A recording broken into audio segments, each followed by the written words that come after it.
Greetings from ground zero of the Ethical Leadership Program. I'm here at the one-man Blue Zone Challenge, which we will explain. Today we're learning about thermodynamics and how it relates to living sustainably. In front of you we have a product which happens to be called the BioLite. I am not endorsing or selling any products. I am evaluating them though. This is what I'm evaluating.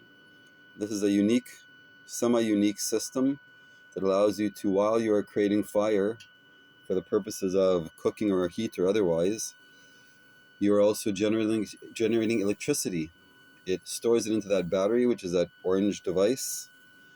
And that battery also powers the fan, which helps create the fire, which helps create the heat, which helps create the electricity, which is a circular loop. So it has to run it the right way, which is what I'm demonstrating here. So at the right moment, at the right time, you see the red lights on the left are high. That means it's at a high temperature. The blue light in the middle is the fan, which means it's not the lowest speed, but it's not high, so it's not drawing a lot of electricity, but it is adding oxygen, which is creating heat.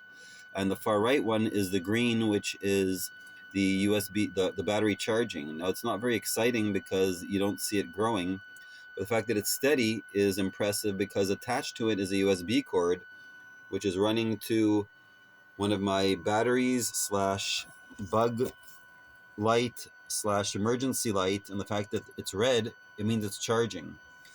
In the back is an empty bottle, a squeeze bottle of organic date honey that I use as an emergency fire extinguisher. It has water in it in case I need to spray.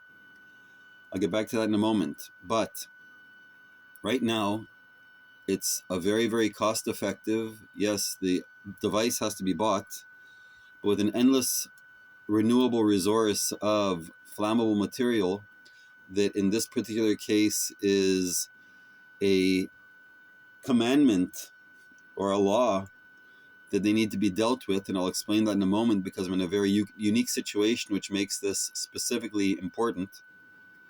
But with a renewable resource, besides the fact that I get to heat my water, cook my food, make my coffee, make my oatmeal, do whatever else I need to do, make hot water for laundry, for bathing, for other things, of course, yes, one kettle at a time, but I'm also generating electricity. I also charge an electric lighter that I have, meaning one that gives sparks, that's windproof and waterproof. So that it's the positive output, meaning with a little bit of spark from my electric outlet, my electric lighter, I can light the starter that gets this going, that then later can charge it for 100 charges to create many fires. Now, specifically where I am, I'm in a very, very awkward zone when it comes to fire because there are forest fires around. There are severe heat warnings here. It can be 40 degrees outside and dry. There are forest fires not too far from here, actually. It's a miracle that I'm safe where I am. Every day there are biplanes flying to the nearby lake and river to gather water to put out fires, so it's a real issue.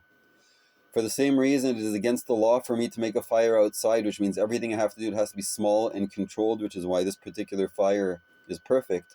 All the flammable material, which is 90% of what's out there, has to be collected and disposed of. Now, yes, fire is, for many reasons, sometimes the last resort because it is dangerous, like here, so it has to be very controlled, which is why I'm using the smallest item inside, even though it's hot outside.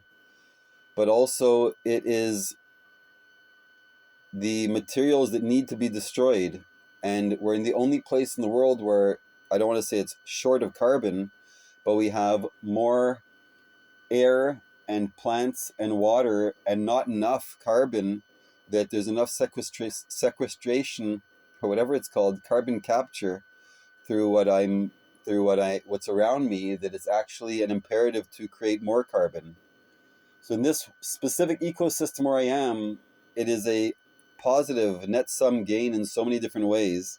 I'm showing you, this is part of my starters. Yes, these are cardboard boxes. That the only safe way, aside from mulching them, which I haven't done yet, is to use them as starters. But the eucalyptus leaves is one of the biggest dangers here. They're actually why there's forest fires, and all the other dry, dead stuff that I use, including pine cones, pine needles, other things.